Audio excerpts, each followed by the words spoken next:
Hey, what's up guys? Cik slow motion. Okay, sekarang ni saya nak tunjuk cara awak nak buat kurma butter.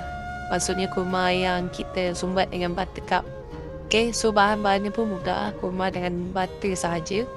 Okay, so sekarang ni saya nak tunjuk cara dia. Yang pertama sekali, awak ambil kurma tu kat tangan kiri, pegang tangan kiri, pisau pegang tangan kanan.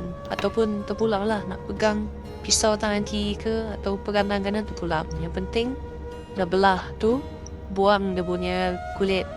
Ada setengah orang dia tak buang, dia pergi tanam dalam pasu jadi baja. Saya tak pastilah kan betul ke tidak. Okay, so macam tu lah awak nak buat berapa banyak kurma terpulang pada awak. Benda ni simple tapi sedap lah juga sebab dia campuran kurma yang berserat manis campur dengan butter, dia jadi manis berlemak. Okay, next. Lepas dah belah tu, kita ambil sudu. Lepas tu sauk butter tu masuk dekat dalam kurma. Simple je. Dah 6 tahun boleh buat. Okay, so inilah kejadian dia.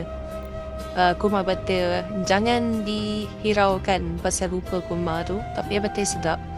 So